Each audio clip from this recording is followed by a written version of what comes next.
तो कैसे हो आप सभी लोग? बढ़िया, मस्त। अभी तक हमने एनएलएम तक का पूरा कर लिया। मैं बता दूं, सबसे पहले हमने क्या देखा था बेटा?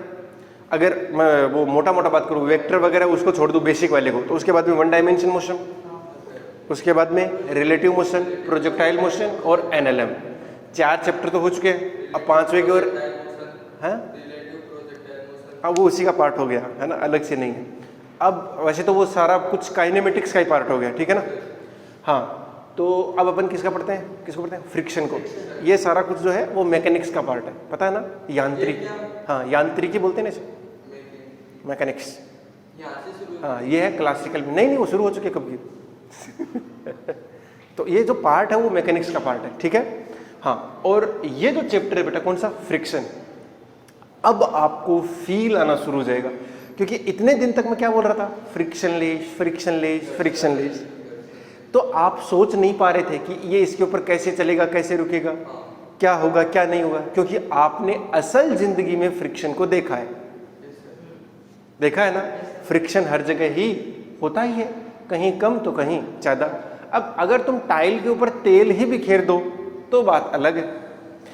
आपको अगर फ्रिक्शन का थोड़ा सा अंदाजा लेना है ना कि कैसे लगता है, किधर लगता है, तो आप एक काम करो, टाइल के ऊपर क्या बिखेर दो? पेंट बिखेर दो।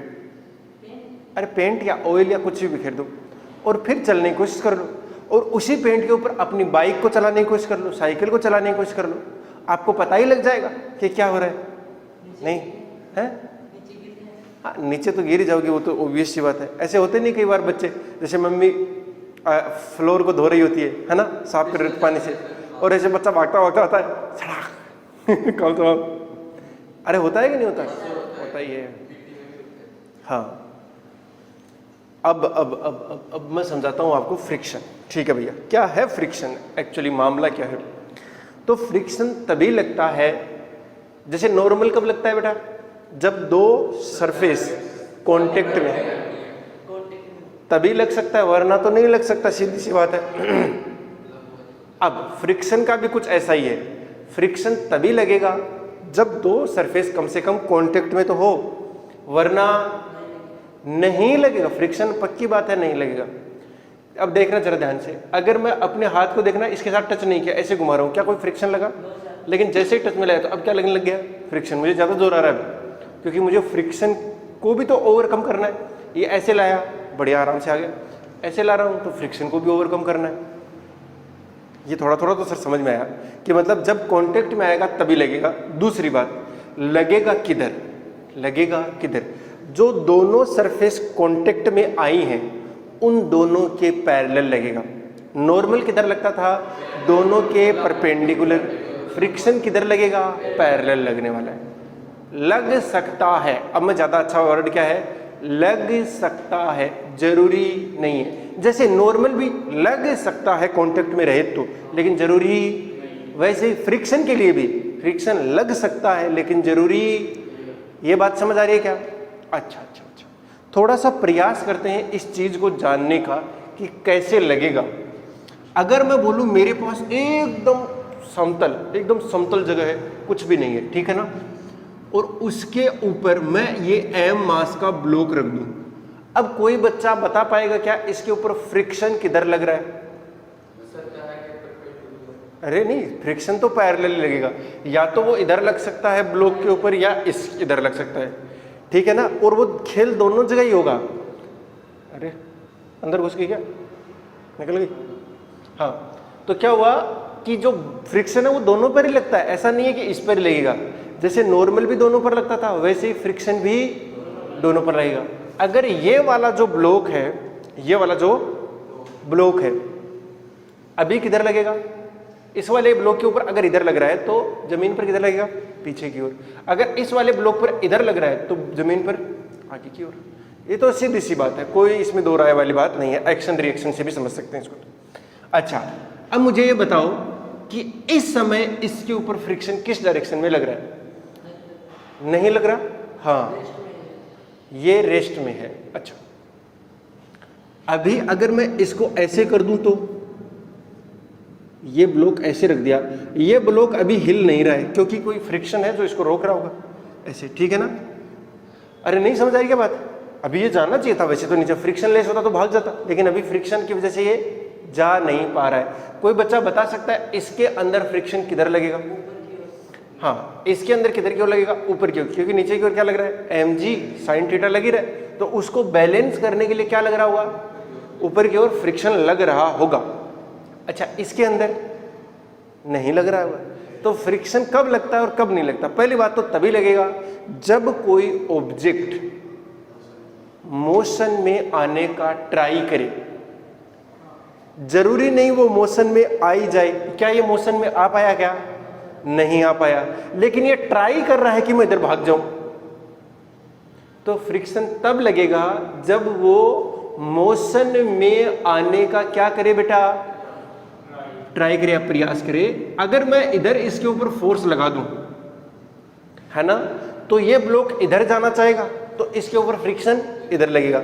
अभी तो मैं ऐसे ही समझा रहा हूं, एक बार ना रफ आइडिया, लेकिन मैं एकदम क्लियर आइडिया दे दूंगा कि तुम ठीक तरीके से देख पाओ कि फ्रिक्शन किधर लग रहा है। पल्ले नहीं पड़ी बात? अरे पल्ले नहीं पड़ी कि नहीं पड़ी?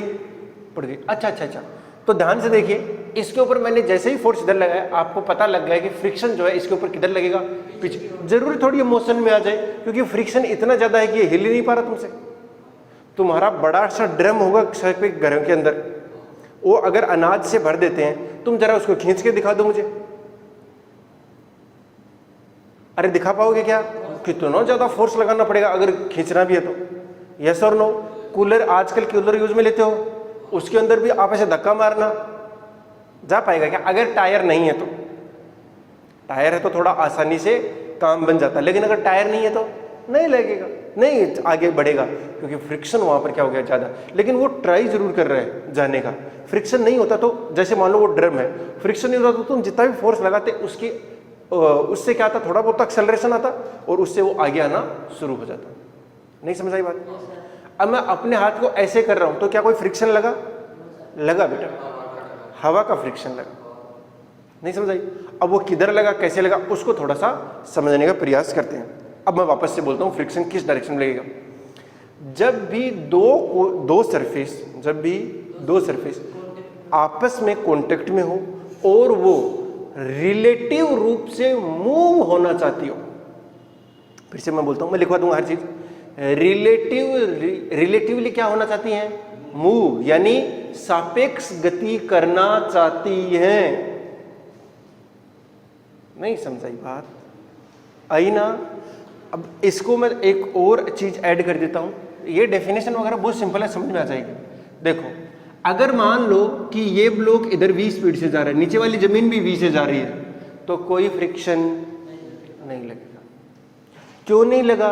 क्योंकि ये ब्लॉक और ये रिलेटिवली तो कहीं जा ही नहीं रहे हैं, सापेक्ष रूप से कहीं जाने का प्रयास कर रहा है क्या? नहीं कर रहा। इसका मतलब इसके ऊपर फ्रिक्शन नहीं लगेगा। अरे बात समझ आ गई कि थोड़ी थोड़ी बात समझ आई क्या?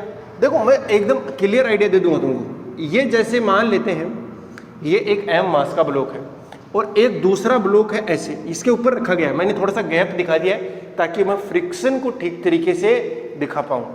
ये एक और है, मान लेते हैं 2m मास का ब्लॉक है, ठीक है ना? ये रुका हुआ है, लेकिन अगर ये आगे जाना चाहे, तो इसके इन नीचे वाले मॉलिक्यूल्स को देखो।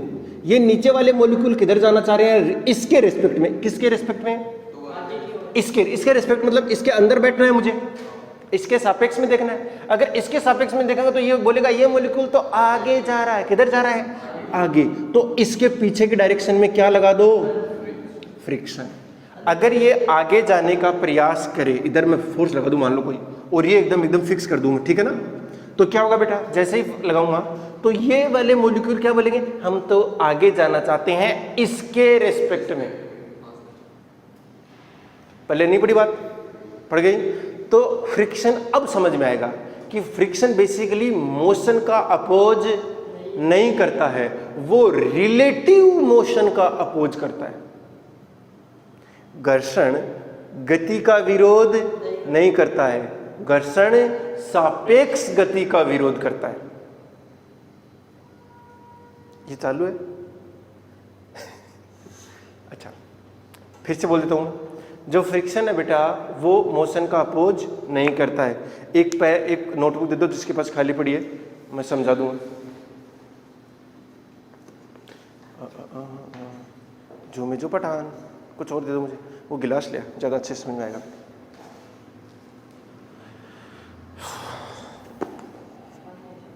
पी ले। अब देखो ये नीचे वाला ब्लॉक हो गया और ये ऊपर वाला हो गया।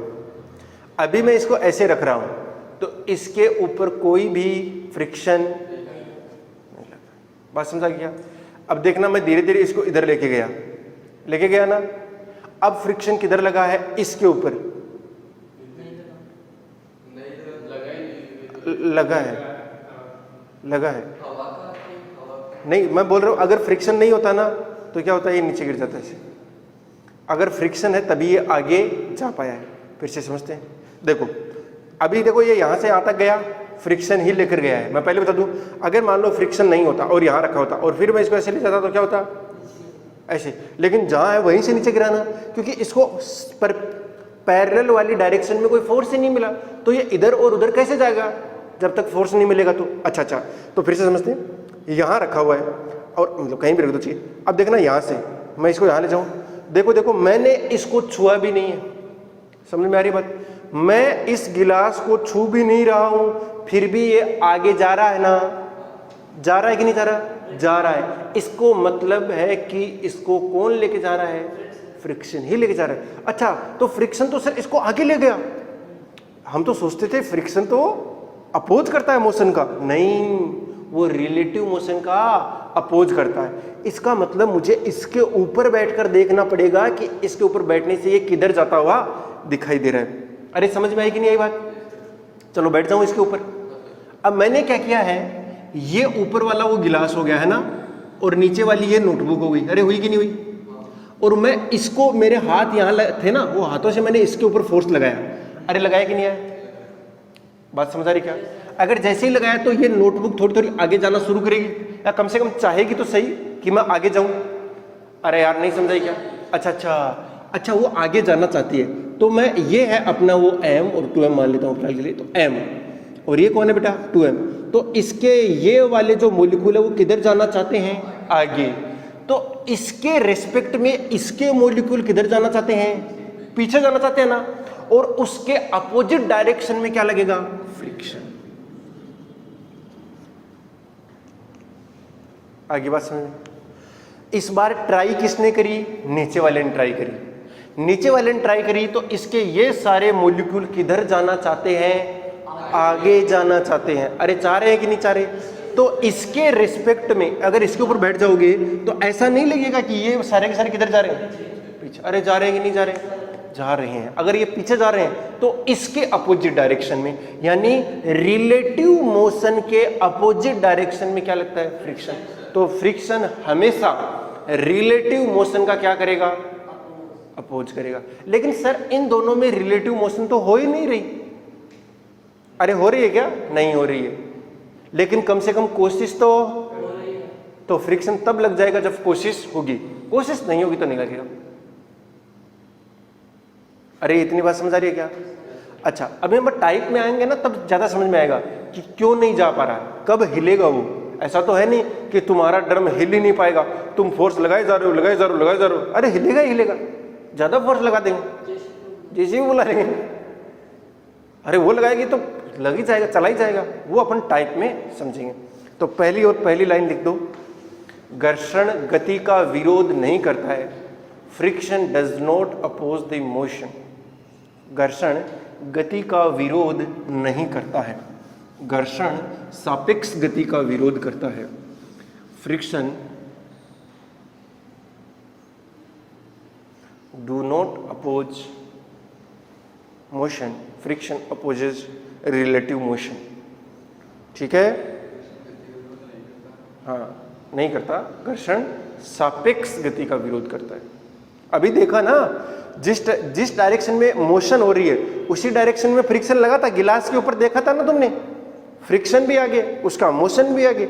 इसका मतलब मोशन का अपोज करे, ये तो बात सही नहीं है। हाँ, लेकिन मैं फिर बता दूं कि वो रिलेटिव मोशन का अपोज कर रहा है। अरे करा कि नहीं करा बेटा? ठीक है ना, ये लाइन लिख दी ना, बस यही डेफिनेशन है फ्रिक्शन की। जब भी आपसे कोई पूछे कि फ्रिक्शन किसे कहते हैं तो क्या बताओगे?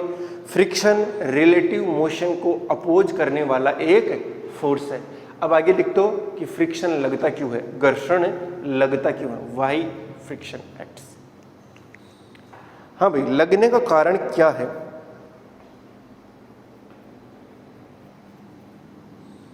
लगने का कारण, जो बच्चे इंग्लिश मीडियम में है ना, मैं तो चाहता हूं वो भी ऐसे ही लिखें।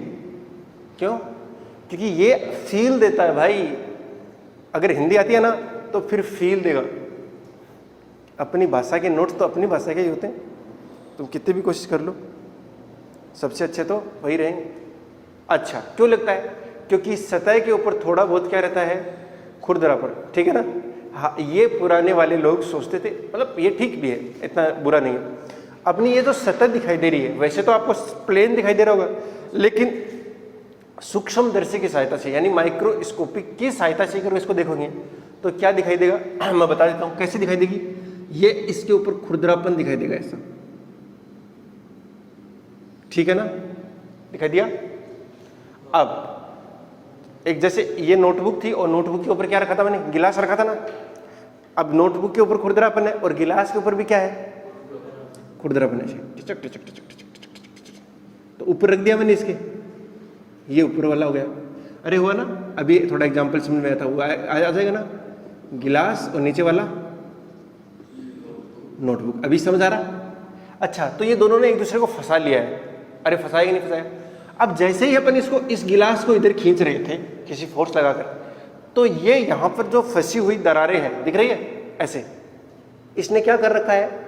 लॉक कर रखा है। अरे लॉक किया कि नहीं किया? अच्छा, लॉक कर रखा है। तो अभी इसको कोई खींच नहीं रहा, जैसे अभी कोई फोर्स नहीं है ना, अभी कोई फोर्स नहीं है तो ये किधर भी जाने का ट्राई नहीं कर रहे, तो फ्रिक्शन लगेगा ही नहीं। लेकिन जैसे ही इधर फोर्स आएगा, जैसे इधर फोर्स आया तो ये गिलास इधर जाने का ट्राई कर रहा है ना, तो इनके बीच फंसे होने की वजह से क्या करता है? इसको जाने नहीं देता है, और इसी की वजह से क्या लगता है? फ्रिक्शन लगता है। फ्रिक्शन रिलेटिव मोशन का अपोज करता है। लेकिन आजकल का जो पॉइंट ऑफ व्यू है वो ये है कि फ्रिक्शन वास्तव में क्या है? एक विद्युत चुंबकीय बल है, इलेक्ट्रोमैग्नेटिक फोर्स ही तो है बेटा। यहाँ पर इलेक्ट्रॉन प्रोटॉन भरे पड़े हैं, वो एक दूसरे को क्या कर लेते हैं? अट्रैक्ट कर लेते हैं, है ना। अब ज्यादा अच्छा क्या है कि ये इंटरमोलिक्यूलर फोर्स लग रहा है। इन दोनों के बीच में कौन सा फोर्स लग रहा है? इंटरमोलिक्यूलर फोर्स, अंतर आणविक बल। मैं लिख लेता हूं, इन दोनों के बीच में क्या लगता है? Intermolecular force. पहले लिख लो, ये समझ में आ गया ना, इतना ही बताना है, इसके अंदर कुछ नहीं बताना है। लिख लो, सतह पर बनी हुई अनियमितताओं के कारण, सतह पर बनी हुई अनियमितताओं के कारण, सतह पर बनी हुई अनियमितताओं के कारण घर्षण लगता है। Due to irregularities of the surface friction acts. ठीक है। अरे सतह पर ये क्या बनी हुई है? इरेगुलरिटीज, अनियमितताएं तो बनी हुई है। हाँ बेटा, क्या हुआ? ऊपर से जा रहा है क्या? अभी तक तो ऐसा कुछ नहीं था जो ऊपर से जा रहा है। अरे समझ आई भाई? अच्छा, और एक्चुअल रीजन क्या दिया मैंने? लिख दो, विद्युत घर्षण एक प्रकार का विद्युत चुंबकीय बल है। Friction is a electromagnetic force. घर्षण एक प्रकार का विद्युत चुंबकीय बल है। मैंने बताया था ना, दुनिया में जितने भी टाइप के बच गए वो सब के सब किस में आते हैं? इलेक्ट्रोमैग्नेटिक आते हैं। जो तो आपको थोड़े बहुत ध्यान में है ना, उनको ध्यान में रखो, बाकी सब किस में आते हैं? इलेक्ट्रोमैग्नेटिक में आते हैं। अच्छा, ये समझ आई बात। अब जो आजकल का पॉइंट है वो भी क्या है बेटा, कि ये आपस में क्या बना लेते हैं? बॉन्ड बना लेते हैं, बंध बना लेते हैं, और बंध को तोड़ना थोड़ा क्या होता है? मुश्किल होता है। अब बात समझ आई? अब लिख दो, घर्षण को कम करने के उपाय। ways to reduce the friction, ways to reduce the friction।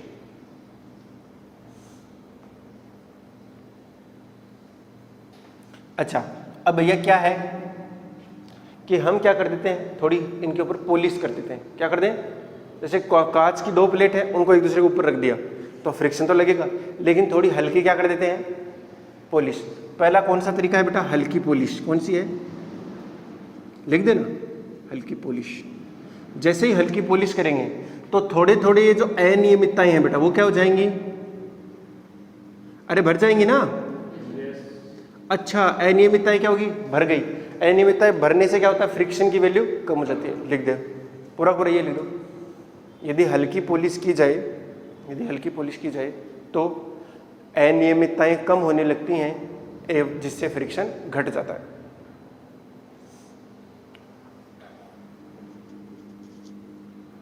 दूसरा लिखो।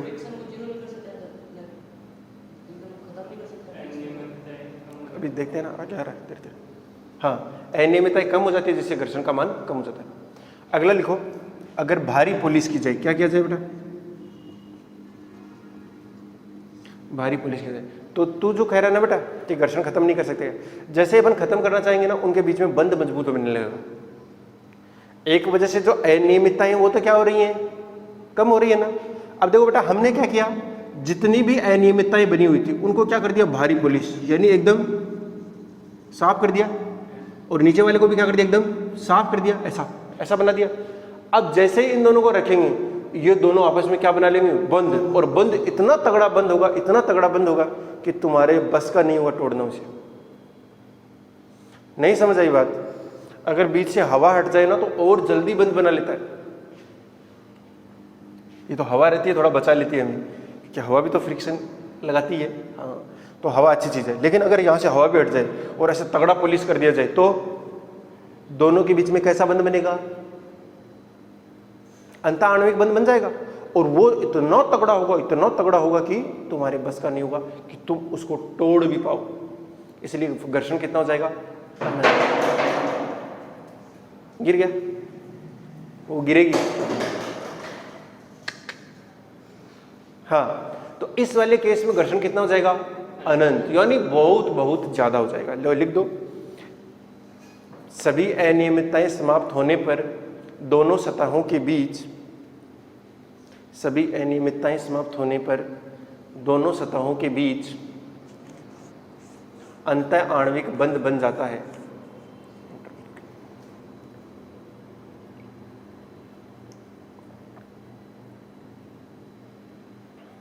जिससे घर्षण का मान कई गुना बड़ा हो जाता है।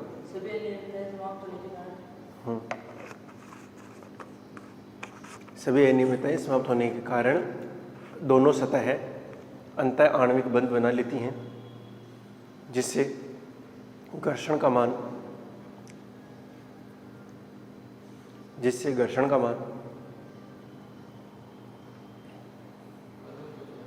या बहुत बड़ा हो जाता है। लिख दो अनंत। अनंत का मतलब है बहुत बड़ा, ठीक है ना। अनंत तो वैसे अपरिभाषित है, बट बहुत बड़ा। इसको लिख देना लाइट पॉलिश इंग्लिश वाले, और हिंदी वाले मतलब इसको लिखना हैवी पॉलिश। अरे समझ आ गई क्या बात थी? ये तो नॉर्मल सी बात थी, समझ भी गए हूँ, कोई दिक्कत? पक्का? अच्छा, अभी तक फ्रिक्शन लेस आया नहीं ना? हाँ, तो फ्रिक्शन लेस अभी तक अपन जो पढ़ते आ रहे थे वो क्या है बेटा? जिसको घर्षण रहित आप लिख लेना। हाँ, तो वो क्या होगा? आप क्या करो, एक सरफेस को तो ढंग से क्या कर दो? पॉलिश, हैवी पॉलिश कर दो। तो वो कैसी बन जाएगी बेटा? एकदम सपाट। और दूसरी को वैसी की वैसी रहने दो। अरे वाह, अब देखना जरा ध्यान से, जब दोनों आपस में कांटेक्ट में आएंगे तो क्या होगा? ये सपाट वाली रह गई और दूसरी टिचक ऐसे।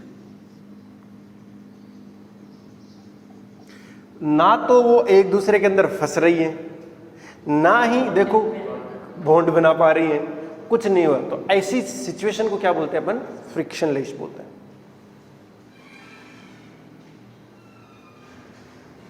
ऐसी सिचुएशन को क्या बोलते हैं? फ्रिक्शन लेस बोलते हैं।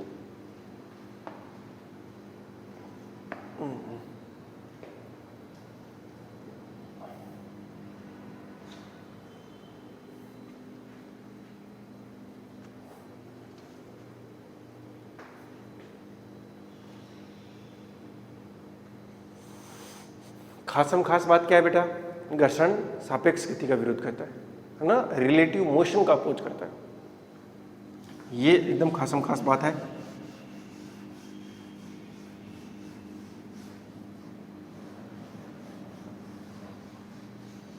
मैं 2-3 दिन बाद पूछूंगा ना फिर से ये चीज़ क्वेश्चन देके, तो शायद हो सकता है तुम फिर से गलत बता दो। गलत नहीं बताना, ठीक है ना। चले आगे बढ़े, फिर कुछ करें कोशिश। तो वो है टाइप्स ऑफ फ्रिक्शन। घर्षण के प्रकार 3 प्रकार का होता है। टाइप्स ऑफ फ्रिक्शन लिख दो, घर्षण के प्रकार। पहला है स्टैटिक फ्रिक्शन, हिंदी में क्या बोलते हैं इसको, स्टैटिक घर्षण।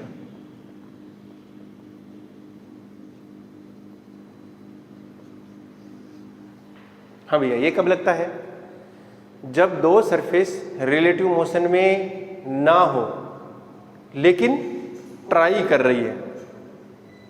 नहीं समझा ये बात, रिलेटिव मोशन तो उन दोनों के बीच में नहीं है। वापस आता हूँ इसमें, अपना ये चलता रहेगा। अब ये रख दिया मैंने, देखो मैं इसको यहाँ लेके गया, क्या रिलेटिव मोशन हो रही है, क्या नहीं हो रही ना, लेकिन फ्रिक्शन ही इसको आगे और पीछे कर रहा है।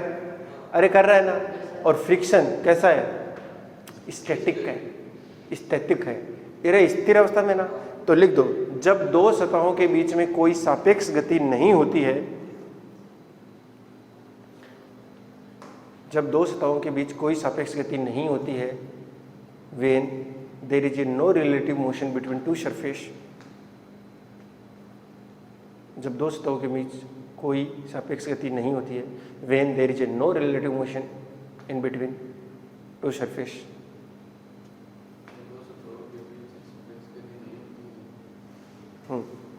तथा सतह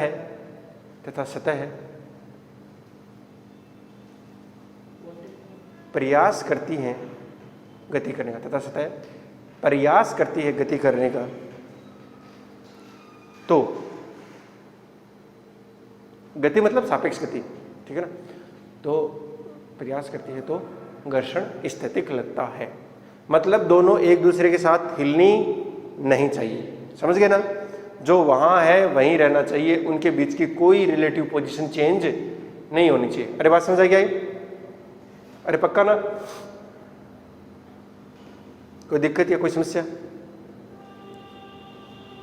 क्लियर है ये बात? ठीक है, ठीक है। इसको थोड़ा अब बहुत अच्छे ढंग से समझते हैं, है ना। इसको मैं लिखने वाला हूं एफ एस, और उसकी वैल्यू होती है म्यू एस इंटू में एन। देखो ये म्यू एस क्या है, स्टैटिक घर्षण गुणांक, static friction coefficient, static friction coefficient, ठीक है ना। लिख दो स्टैटिक घर्षण, ये तो लिख लोगे ना अब,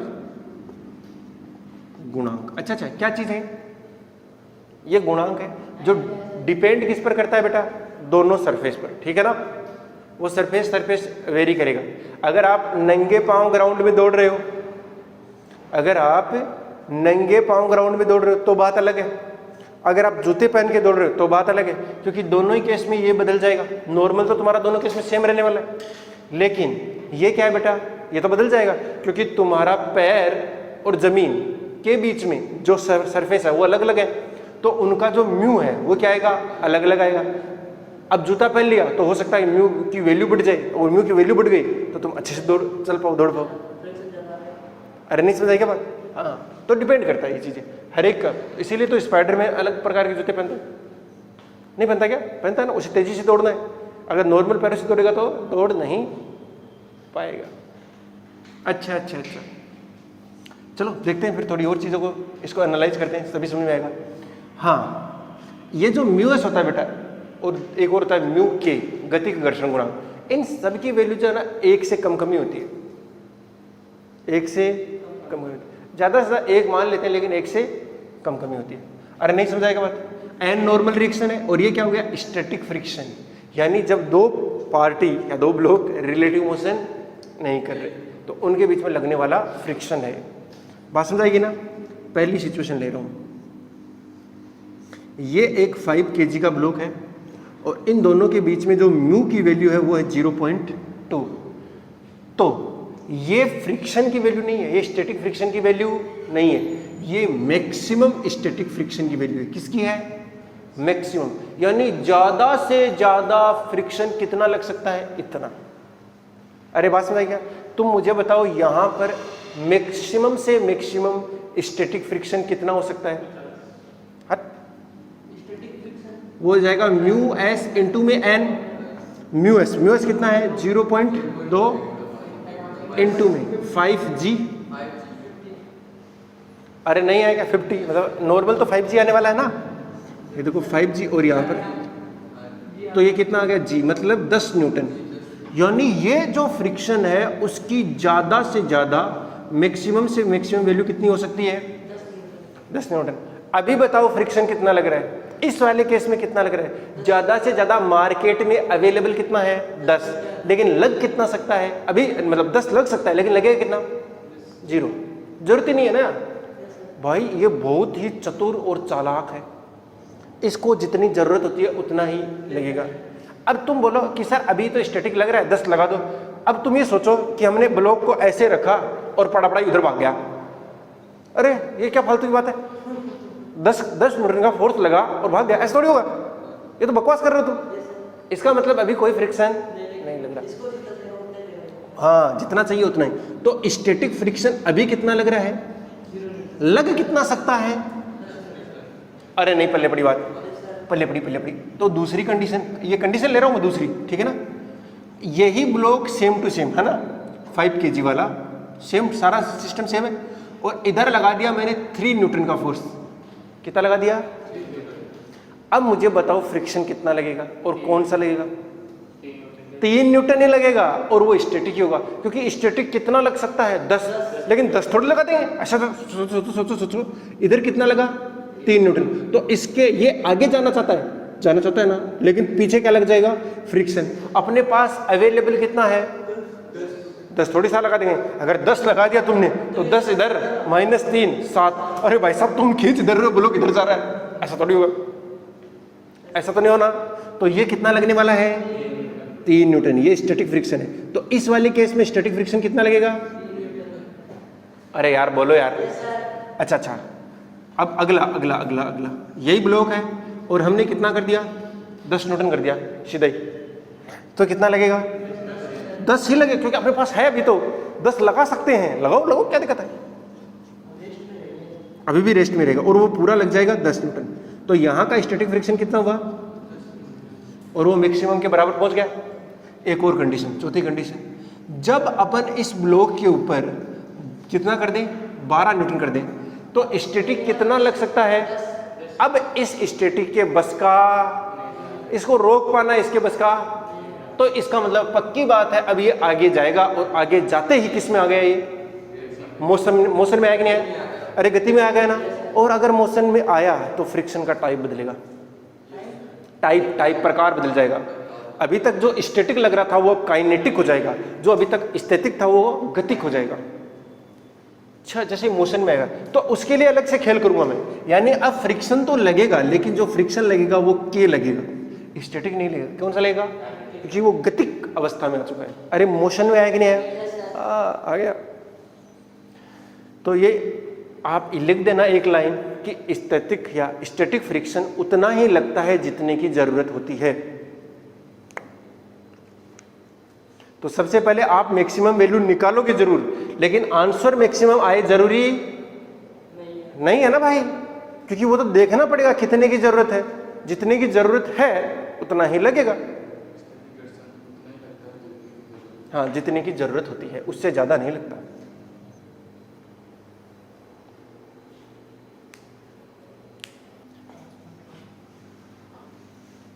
अब देखो, जैसे ही हमने 10 से ज्यादा किया, 10 से थोड़ा सा भी ज्यादा करते ही फ्रिक्शन के तो बस का, कम से कम स्टैटिक फ्रिक्शन के बस का नहीं है।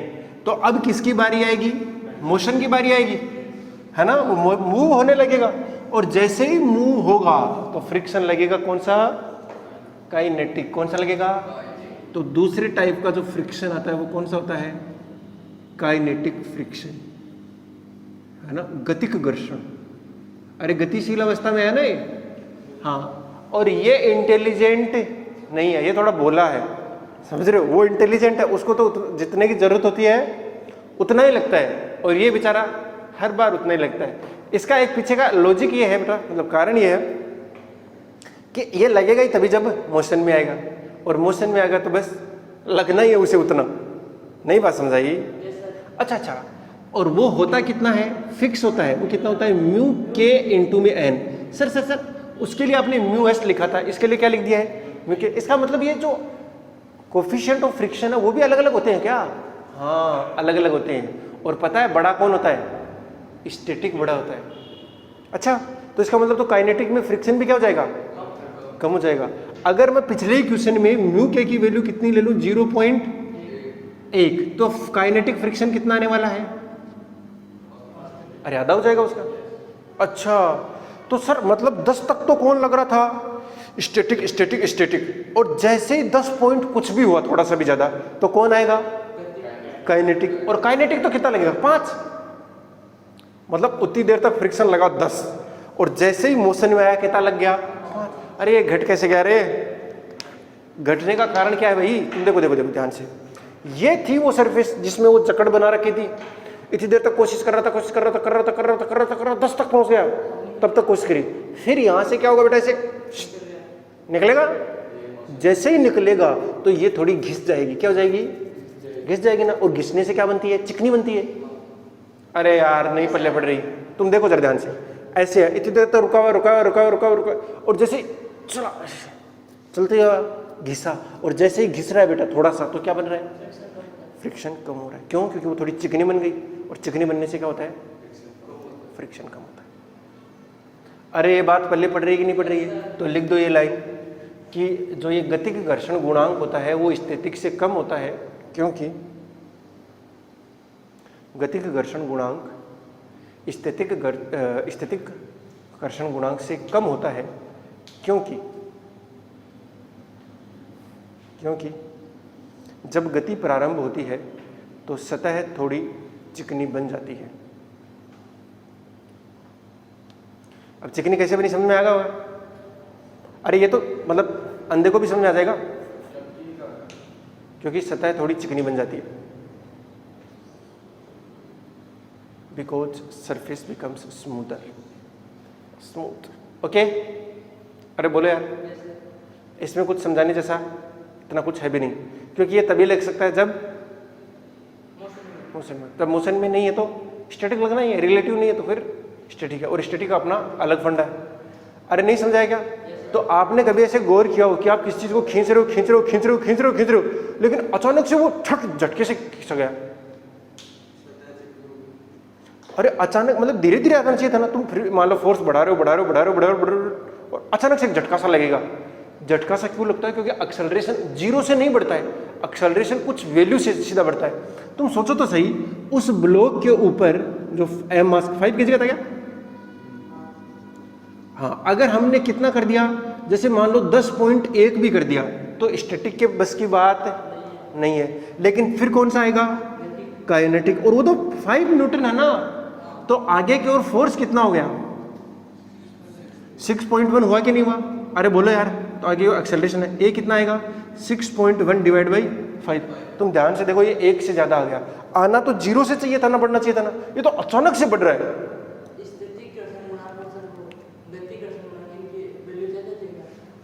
चेंज नहीं होती। हाँ मतलब ये मैंने ली है ना, कभी कभी क्वेश्चन में वो आपको सेम भी दे देगा, तब तो सेम ही मानना है, फिर तो कुछ सोचना ही नहीं। फिर तो क्या सोचना है कि अगर आपने 10.1 लगाया तो इधर कितना लगना है? 10, क्योंकि अभी काइनेटिक भी कितना हो गया? 10। हाँ क्वेश्चन में दे देगा लिख। अरे वो तो क्लियरली मेंशन होगा भाई कि म्यू एस और म्यू के इक्वल है कि नहीं है। अगर नहीं है तो उनकी वैल्यू देगा, अगर इक्वल है तो वैसे देगा। अपन बहुत से क्वेश्चन में ऐसे मान लेंगे म्यू दिया हुआ है, इसका मतलब दोनों इक्वली है। ना म्यू एस दिया हुआ है ना म्यू क्यू दिया हुआ है, केवल क्या दिया हुआ है? म्यू। इसका मतलब वो सबके लिए क्या है बेटा? सेम। अरे वो तो बता रहा हूँ ना, सरफेस पे डिपेंड करती है भाई, वो तो दोनों सरफेस पे डिपेंड करती है, हम उसमें कुछ नहीं कर सकते। कैसे निकालते हैं वो अपन को पता है, अभी थोड़ी देर में निकालना सीख जाएंगे। नहीं बात पल्ले पड़ी गई। हाँ बस तो यही करने वाले हैं, मैं सारा मामला। तो यहाँ मतलब अचानक से एक्सेलरेशन आया ना बेटा, ठीक है। अभी मैं एक ग्राफ बनवा देता हूँ आपको, किस किस के बीच का? फ्रिक्शन के बीच का। ये किस मतलब ये ब्लॉक है ना, ये ब्लॉक है एम मास का, इसके ऊपर क्या लगा रहे हैं? फोर्स लगा रहे हैं। तो इसके पीछे की ओर क्या लगेगा? एक फ्रिक्शन। तो मैं फ्रिक्शन और ये एफ, बड़ा एफ जो लगा रहे हैं, उसके बीच का ग्राफ बनाए। तो देखो पहले तो स्टैटिक फ्रिक्शन बड़ा होगा ना, ये तो 0 से शुरू होगा, 0 लगा, 1 लगा, 2 लगा, 3 लगा, तो जैसे जैसे 1 2 3 लग रहा है वैसे वैसे ये भी बड़ा हो रहा है, क्योंकि ये तो एक फिक्स मान तक जाना है इसे, तो जाएगा जाएगा जाएगा यहाँ तक बड़ा हुआ। अब जैसे ही मोशन स्टार्ट होगी तो कौन आएगा, काइनेटिक, और काइनेटिक की वैल्यू स्टैटिक के मैक्सिमम से ज्यादा होती है, मैक्सिमम से कम होती है। काइनेटिक फ्रिक्शन स्टैटिक के मैक्सिमम से क्या होता है, कम। स्टैटिक तो एक रेंज में आता है ना। अच्छा, तो क्या होगा, वो थोड़ा घट जाता है और फिर वो कांस्टेंट हो जाता है। ये कौन था, Fs था, और ये कौन था, Fk। यहाँ क्या हो चुकी है बेटा, मोशन स्टार्ट, मोशन चालू यहाँ पर, और यहाँ पर किस में है वो, रेस्ट का मतलब रिलेटिव रेस्ट है, मोशन का मतलब रिलेटिव मोशन। अरे ये इतना मामला क्लियर हो रहा है ना, वो घट क्यों गया, थोड़ा सा फ्रिक्शन घटा क्यों, क्योंकि जैसे ही मोशन स्टार्ट हुई घट जाता है। अरे नहीं पल्ले पड़ी क्या बात, बस पड़ गई ना, बहुत बढ़िया, बहुत सुंदर।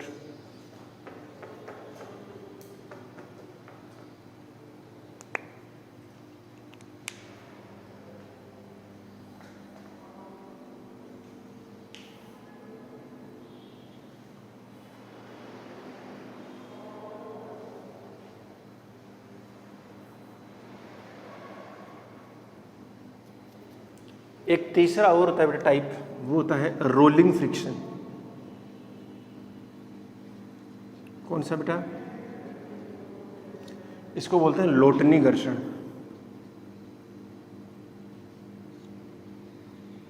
लोडनी नहीं है, लोट टय है, टय से टमाटर वाला। अच्छा, तुम्हारे कूलर के नीचे टायर नहीं हो तो उसे खिसकाना कितना मुश्किल है, और टायर लगा दे तो आसान है ना। अरे आसान बन जाता है भाई। तुम ये सोचो कि तुम्हारे पास एक ट्रक ले आओ तुम, उसके नीचे टायर ही नहीं है, तो तुम एक जगह से दूसरी जगह खिसकाओगे, दिखाओ दे उसे, और टायर लगे तो धक्का मार के भी खिसका सकते हैं। अच्छा, इतने बड़े ट्रक को धक्का मार के खिसका सकते हैं? हाँ, क्योंकि वहां जो फ्रिक्शन लगता है वो कौन सा लगता है, रोलिंग फ्रिक्शन लगता है, और उसकी वैल्यू बहुत ही बहुत कम होती है। स्टैटिक का हो गया, यानी सबसे ज्यादा अगर रेंज देखनी है तो सबसे ज्यादा μs, फिर μk और फिर μr, ठीक है ना। और ये कब लगता है बेटा, जब कोई रोटेट होने का ट्राई करता है। कैसे होने का ट्राई करता है, रोटेट होने का ट्राई करता है। जैसे ही रोटेट होने का ट्राई करेगा तो उस पर क्या लगेगा, लोटनी घर्षण। तो वहां पर जैसे ही आप, तुम्हारी साइकिल के ऊपर तुम चढ़ते हो, चढ़ते ही तुम पेडल मारने की कोशिश करते हो ना, या पेडल मारते ही हो तो उससे टायर घूमने का कोशिश करता है, और जैसे ही घूमने का तो कौन सा लगता है, लोटनी। और लोटनी क्या होता है, बहुत कम लगता है, आसानी से आप आगे बढ़ जाते हो। नहीं समझ आएगी बात, आई ना, आई ना। हाँ, ये देना मुझे एक बार, ये बड़ा वाला, हाँ एक वो दे दे, मैग्नेट दे दे।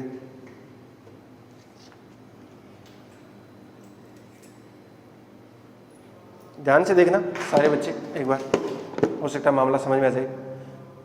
अभी मैंने इसको यहाँ रखा है ना, रख दिया, कोई दिक्कत है क्या? अभी इसके ऊपर फ्रिक्शन कौन सा लग रहा है, अगर लग भी रहा है तो स्टैटिक। अभी तो लग रहा होगा पक्का स्टैटिक, क्योंकि नीचे गया नहीं यार। और अभी काइनेटिक, अभी कौन सा लगा, काइनेटिक। अच्छा अच्छा अच्छा, अब ध्यान से देखना, अगर मैं इसको ऐसे रख दूं तो अब ये ना बहुत कम में भी चला जाएगा, देखना बहुत कम रखा मैंने। अगर मैं ऐसे को नहीं जा रहा ना, क्योंकि अभी कौन सा लग रहा है, स्टैटिक। अभी अरे यार कौन सा लगा, रोलिंग, लोट नहीं लगा। अरे लोट गया ना ये, हाँ, तो ये बहुत कम होता है, ये काइनेटिक से भी क्या होता है, कम होता है। और इसमें ऐसा, अब इसके पीछे की पूरी जो फिजिक्स है ना रोलिंग वाली, वो अपन रोटेशन मोशन में ठीक तरीके से देखने वाले हैं। ये बात समझ में आ गई क्या? हाँ, लेकिन सवाल मेरा ये है कि जैसे ये रख दिया मैंने, है ना, और मैं इसके ऊपर एक फोर्स लगा रहा हूँ ऐसे, तो देखना पहले फोर्स लगा रहा हूँ, अभी ये काइनेटिक। जैसे ही इसके ऊपर रिलेटिव मूव करने लग गया तो काइनेटिक हो गया। लेकिन जैसे मैं इसको आगे पीछे लेके जा रहा हूं तो अरे ये नहीं हो रहा रिलेटिव मूव, स्टैटिक लग रहा है। अब देखना, मैं थोड़ा तेजी से लेके जाऊंगा तो ध्यान से देखना, पीछे गया ये काइनेटिक। जब पीछे गया तो क्योंकि रिलेटिवली मूव हुआ, रिलेटिव मूव होते कौन सा आएगा, काइनेटिक आएगा।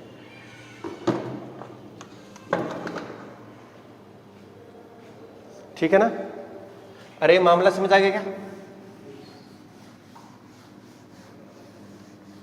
पक्के से हाँ देखो तुम 13 वाले हो इसलिए मैं थोड़ा स्पीड से चल रहा हूँ, है ना। अब एकदम बेसिक वाले क्वेश्चन नहीं कराने वाला हूँ कि हाँ एक देख दिया म्यू एस दे दिया, म्यू के दे दिया, एफ की वैल्यू दे दी, बता दी फ्रिक्शन की वैल्यू कितनी है, या कर ले क्वेश्चन, कर ले, ठीक है, सिंपल सा क्वेश्चन कर लेते हैं। ये एक ब्लॉक है बेटा 4 kg का, और इन दोनों के बीच में जो म्यू है वो है 0.3, ठीक है ना। बस म्यू ही दिया है, इसका मतलब दोनों क्या मानना है, इक्वल। बताना है जब ये एफ लग रहा है, पहला जब एफ बराबर 4 न्यूटन है, दूसरा क्या है एफ बराबर 9 न्यूटन, और तीसरा है एफ बराबर 20 न्यूटन। तो तीनों कंडीशन में फ्रिक्शन कितना लग रहा है, अगर एफ इतना है तो कितना लगेगा, इतना है तो कितना लगेगा, पता। अच्छा बहुत बढ़िया, बहुत सुंदर।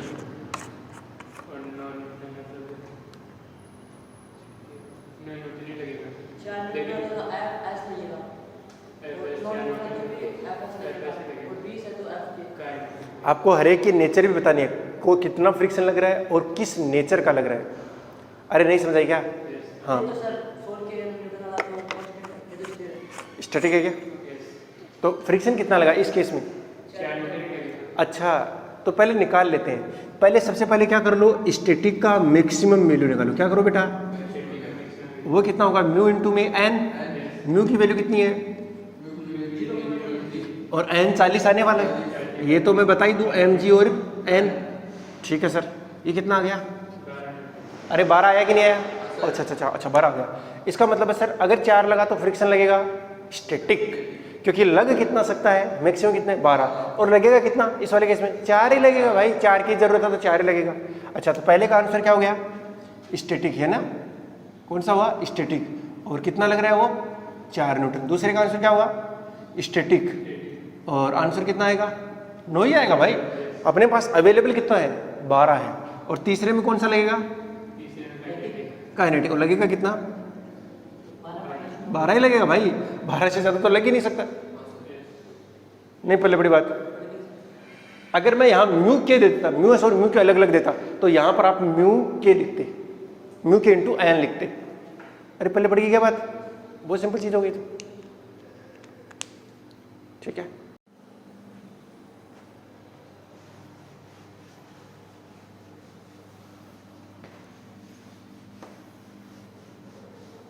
अच्छा अब ध्यान से देखो जरा, क्या चीज है बेटा, एक है कांटेक्ट फोर्स, कौन सा कांटेक्ट फोर्स, इसको बोलते हैं संपर्क बल। तो लिखना कुछ भी नहीं है, इसका मतलब क्या है कि अगर कोई ब्लॉक या ऑब्जेक्ट जिस सरफेस के साथ में कांटेक्ट में है, वो सरफेस उसके ऊपर कितना रिजल्टेंट फोर्स लगा रही है, वही क्या कहलाएगा कांटेक्ट फोर्स। लिख दो, एक छोटी सी लाइन लिख दो, कोई वस्तु जिस सतह के साथ संपर्क में होती है, कोई वस्तु जिस सतह के साथ संपर्क में होती है, उस सतह द्वारा वस्तु पर लगाया गया कुल परिणामी बल संपर्क बल कहलाता है। हाँ संपर्क में होती है, तो पहले फिर से बोल पूरा, साथ संपर्क में होती है, उस सतह द्वारा वस्तु पर, उस सतह द्वारा वस्तु पर लगाया गया कुल परिणामी बल संपर्क बल कहलाता है। यानी अगर किसी सरफेस के साथ कांटेक्ट में है, तो वो सरफेस उस ऑब्जेक्ट पर नेट फोर्स कितना लगा रही है, वो क्या कहलाता है बेटा, क्या कहलाता है, संपर्क बल का है। ध्यान से देख लो, एक एग्जांपल ले लेता हूं, एग्जांपल ले लो, कंसेप्ट की बात है, तो छोटी सी समझ गए। जैसे मैं मान लेता हूं बेटा ये कितने मास का ब्लॉक है, m मास का, और तुमने इधर क्या लगाया, इसके ऊपर फोर्स लगाया।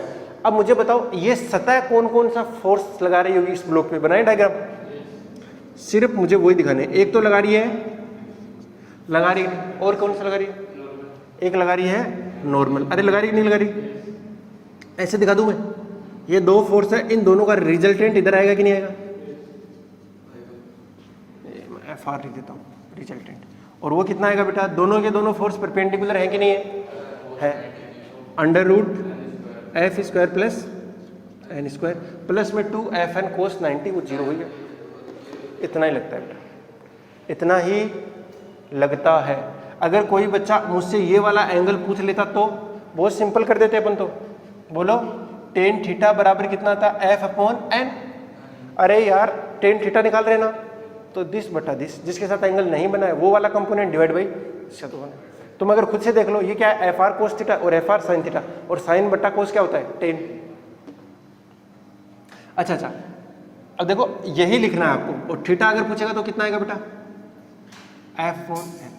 तो ये क्या हो गया, संपर्क कोण हो गया, ये कॉन्टेक्ट एंगल हो गया। अरे हुआ कि नहीं हुआ? हाँ, ये संपर्क कोण।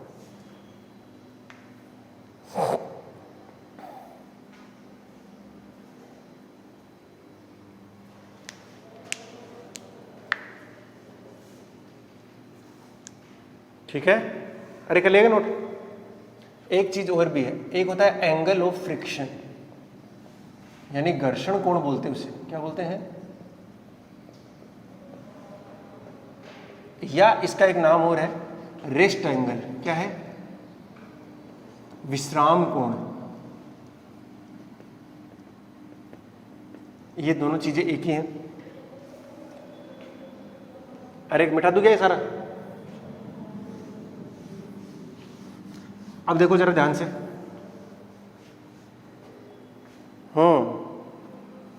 अगर मैं ले लूं यही मामला अपना, समझो जरा ध्यान से। अभी देखो इसका हॉरिजॉन्टल के साथ में एंगल कितना है, 0, लेकिन अभी तो कुछ है, देखो ये वाला कुछ है, और ये अभी रेस्ट में है ना, अभी भी किस में है, रेस्ट में। एंगल बढ़ रहा रेस्ट में, रेस्ट में, रेस्ट में। ये एंगल नापते रहो साथ साथ। ओह, और जिस टाइम पर इसकी क्या स्टार्ट हुई बेटा, मोशन, वहां तक का एंगल क्या कहलाएगा आपका, रेस्ट एंगल या एंगल ऑफ फ्रिक्शन। और वहीं से अपन किसकी वैल्यू नापते हैं, म्यू की। यानी किसी नत तल पे, ये थीटा हो गया, किसी नत तल का अधिकतम वह कोण जिस पर रखा हुआ कोई ब्लॉक किस में रहे, विराम अवस्था में रहे, वह कोण क्या कहलाता है, विश्राम कोण या घर्षण कोण कहलाता है। अच्छा, ये एम मास का हो गया बेटा। अरे बोलो यार, इसका एफबीडी बनवा दो मुझे एक बार। इधर लगेगा एम जी साइन थीटा, इधर लगेगा एम जी, इधर लगेगा नॉर्मल, और एक ऊपर की ओर क्या लगेगा, फ्रिक्शन। और ये फ्रिक्शन क्या हो जाना चाहिए, अधिकतम। क्या हो जाना चाहिए, अरे भाई अधिकतम होगा या मैक्सिमम होगा, तभी तो ये मोशन स्टार्ट हो पाएगी। अच्छा, और एफ एस मैक्स कितना लगेगा वैसे, बोलो म्यू एस इंटू में एन।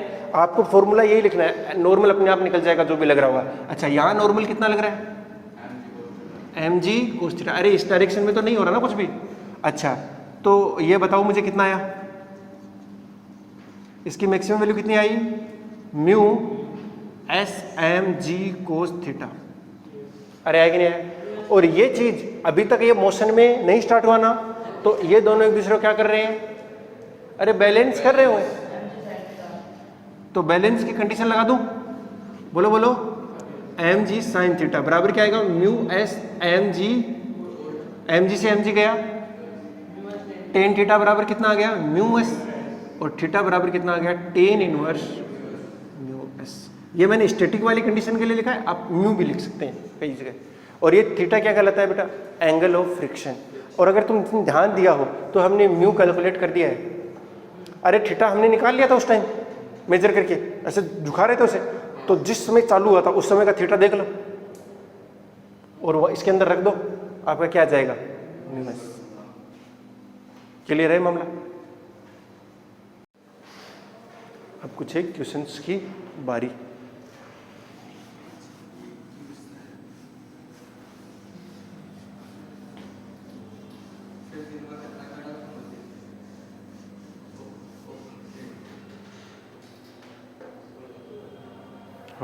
तो लिखो क्वेश्चन लिखो।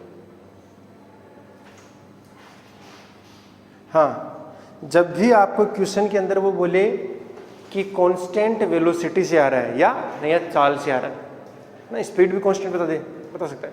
इसका मतलब समझ जाना एक्सेलरेशन कितना है, और एक्सेलरेशन 0 होने का मतलब, अरे नेट फोर्स 0 है।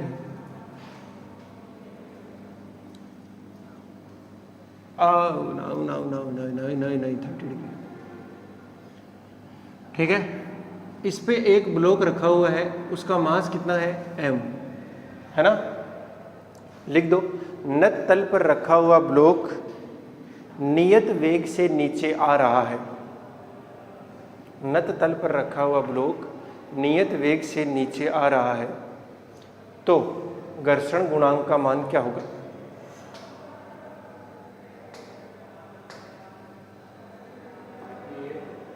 नियत वेग से नीचे आ रहा है तो घर्षण गुणांक का मान क्या होगा।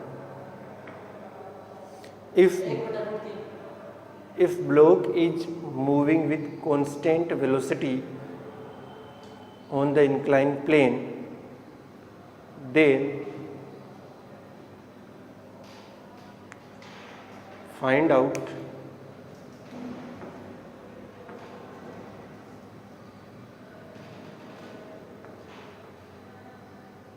Coefficient of friction. अच्छा, तो क्या होगा बेटा इसके अंदर, ये तो किससे आ रहा है, कांस्टेंट वेलोसिटी से।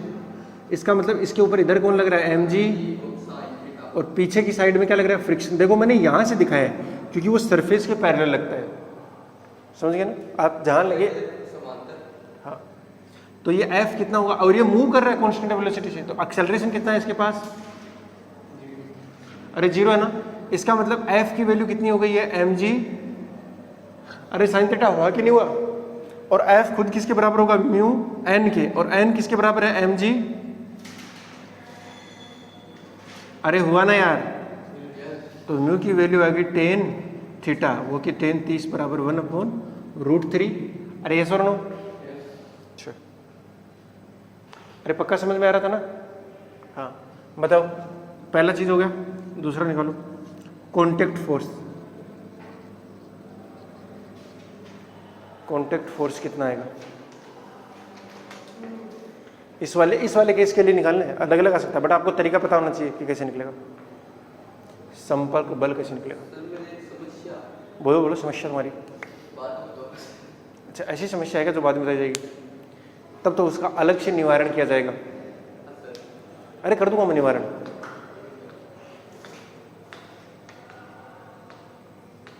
बस ऐसे, mg, बहुत बढ़िया, बहुत सुंदर।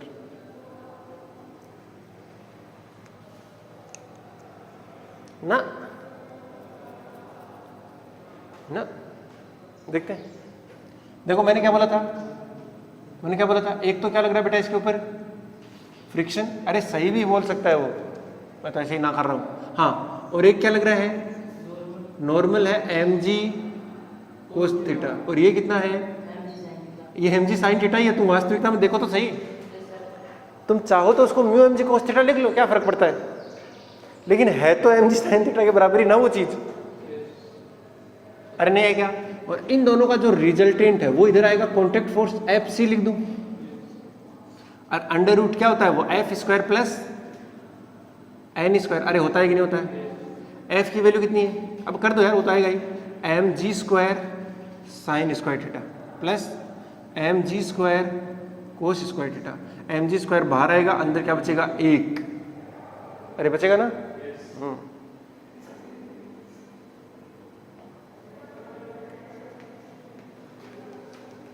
ठीक है भाई, पक्का समझ आई बात। एक और क्वेश्चन मेरे लिए कर दो।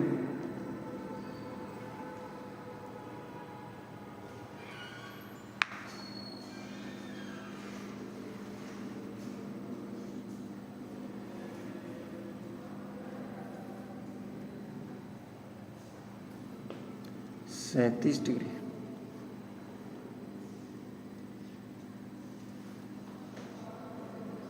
और यहाँ पर है एक ब्लॉक m मास का, उसको फेंका गया है 10 मीटर पर सेकंड से, ठीक है ना। उसको कितने से फेंका गया है, 10 मीटर पर सेकंड से, इसके ऐसे अनुदिश फेंका गया ऐसे फड़क, और जो म्यू है बेटा, म्यू की वैल्यू है 0.5,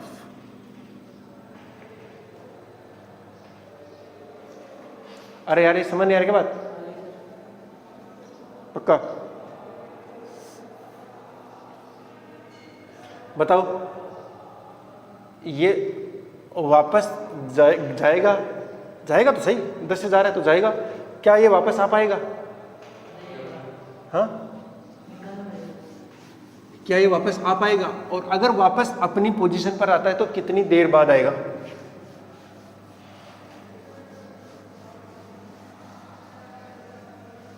बोलो, अरे समझ आया क्या? चलो इसको समझने से पहले एक नॉर्मल क्वेश्चन कर ले थोड़ा सा, ताकि और आइडिया क्लियर हो जाएगी। अरे बोलो, एक 2 kg का ब्लॉक है बेटा, ध्यान से देख लो, और इसको मैंने ऐसे 2 kg का ब्लॉक लिया और उसको मैंने जमीन के ऊपर से फेंक दिया, तो थोड़ी देर ऐसे रगड़ेगा, जाके रुक जाएगा। अरे बोलो, और मैंने इसको फेंका कितने से? 10 मीटर पर सेकंड से, और यहाँ का जो म्यू है वो 0.1। अरे बोलो यार, बताओ कितनी देर बाद रुकेगा और कितनी दूर रुकेगा? इसके 2 पार्ट है, कितनी देर बाद रुकेगा, दूसरा क्या है, कितनी दूर रुकेगा। Find out time when it stops, दूसरा, तीसरा रुकने के बाद फ्रिक्शन,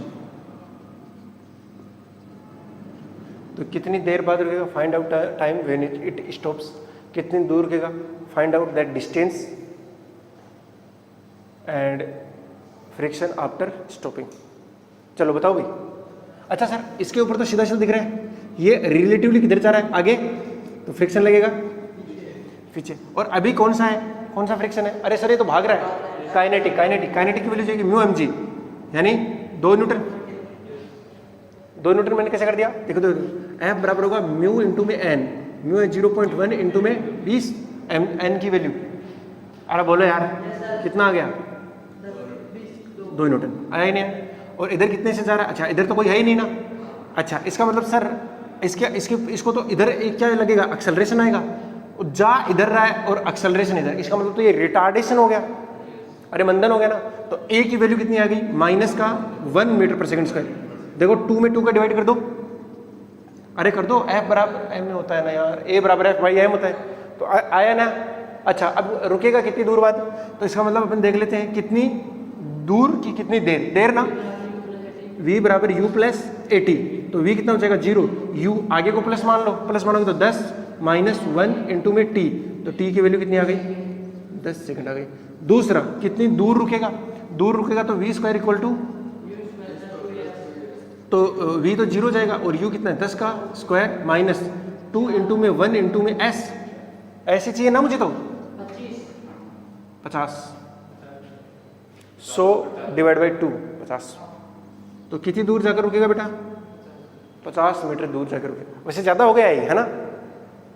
अरे बोलो यार, बट ठीक है, डाटा के हिसाब से इतना आएगा। बताओ रुकने के बाद में फ्रिक्शन कितना आएगा?